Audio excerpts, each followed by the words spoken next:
16 de outubro volto. Disse que ia fazer uma outra fala. Mas aí, tentando ser um pouco mais substancial, saindo dessas pautas vagabundas que tomaram conta da eleição brasileira. Sabem vocês, o Rio Grande do Sul entregou para o Brasil grandes pensadores. Assim como o Nordeste nos deu grandes pensadores. Grandes atores, grandes dramaturgos. O Rio Grande do Sul trouxe gente boa no mundo do direito, assim como o Nordeste nos trouxe, com Rui Barbosa, Pontes de Miranda, Paulo Bonavides, etc, etc, etc. O Rio Grande do Sul tem alguns, e um deles bem importante, chama-se Raimundo Faoro. Raimundo Faoro é muito conhecido pela obra Os Donos do Poder, que mostra a natureza patrimonialista da República Brasileira, que em certa medida acaba explicando o fenômeno bolsonarista e outros tantos. Mas tem um livro pouco conhecido do Faoro que se chama A República Inacabada. Esse aqui. Fábio Conder Comparato apresenta esse livro. E lá logo no comecinho, quando ele faz a apresentação, ele diz o seguinte, eu faço questão de ler esse parágrafo para vocês. Ele diz assim, com o título Um Liberalismo de Fachada. Existe um pensamento político brasileiro? A pergunta que Faoro faz. Faoro põe a nu a falácia do nosso liberalismo durante o Império. Na verdade, não só então, mas também em vários outros momentos ulteriores. A ideologia liberal tem sido para nós, como bem advertiu Sérgio Buarque de Holanda, aspas, uma inútil e onerosa superfetação. Foi em nome da defesa das liberdades que se instituiu o Estado Novo em 1937 e se instaurou o regime militar 30 anos depois.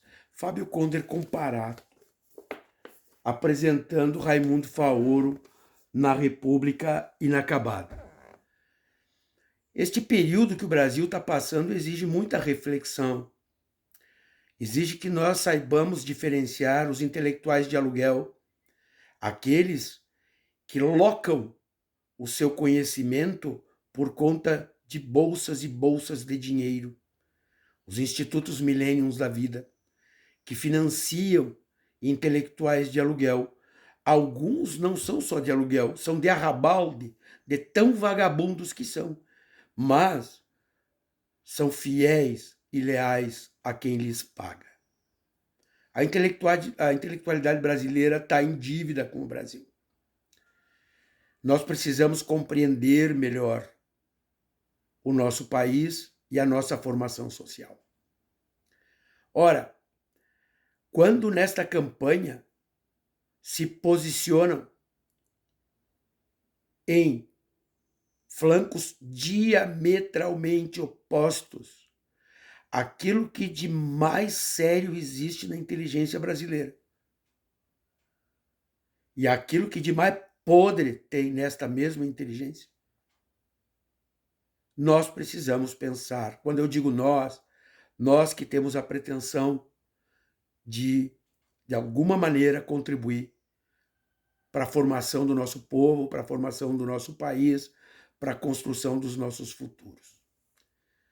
Eu vou dar um exemplo para vocês de como a inteligência é capaz de gerar iniquidades. Pois o Conselho Federal de Medicina, anteontem, aprovou uma resolução proibindo o uso do canabidiol. Por quê? Porque o canabidiol seria um produto derivado da maconha. Ora, gente, o canabidiol é um princípio ativo indispensável para tratamento de doenças relevantíssimas, como a depressão, como a ansiedade. Autistas precisam desta medicação, mas não. O Conselho Federal de Medicina, o mesmo que não fez uma restrição sequer ao uso da cloroquina e da ivermectina, cai de joelhos diante de Bolsonaro e das consequências práticas de um governo negacionista, anti-ciência, terraplanista, vagabundo, mau caráter. As discussões que se produzem no mundo acadêmico, elas têm sentido, elas podem construir futuros ou destruir futuros. Nunca esqueçam, o Terceiro Reich foi conhecido como a República dos Doutores. Quando Hitler incendeia o Bundestag e culpa os comunistas por este incêndio, que ficou demonstrado e provado que foram os próprios nazistas que incendiaram, os doutores, munidos de seus preconceitos e altos títulos, sustentaram o genocídio perpetrado e patrocinado por Hitler, por Goebbels. E, infelizmente, pela alta intelectualidade alemã da época. Então, quando tu olha do lado de Lula, que não estão com Lula, estão com a democracia, estão com as instituições, estão com a possibilidade de ser oposição a Lula. Quando tu vê Armínio Fraga, quando tu vê Pedro Malan, quando tu vê Edmar Baixa, quando tu vê Alan Dow, etc., Henrique Meirelles, Pércio Arida, vão me dizer que são comunistas? Por que será que esses caras estão bancando o Lula agora? E o último apoio de quem foi? João Amoedo, ex-candidato à presidência da República pelo Novo, banqueiro, veio e disse: não concordo nem com um nem com o outro, mas voto Lula, porque com Lula sei que poderei ser oposição. O que aconteceu? Aquele engomadinho que fez linha de transmissão para o Bolsonaro, o tal de Dávila, caiu de pau. O presidente do Novo caiu de pau. Então, quando eu trouxe o Fábio Conder Comparato, introduzindo Raimundo Faoro, dizendo que o liberalismo brasileiro é uma falácia, desde o Império, eu estou dizendo que isso que esses caras que detonaram o Amoedo fizeram é a prova cabal de que não há liberalismo sério no Brasil.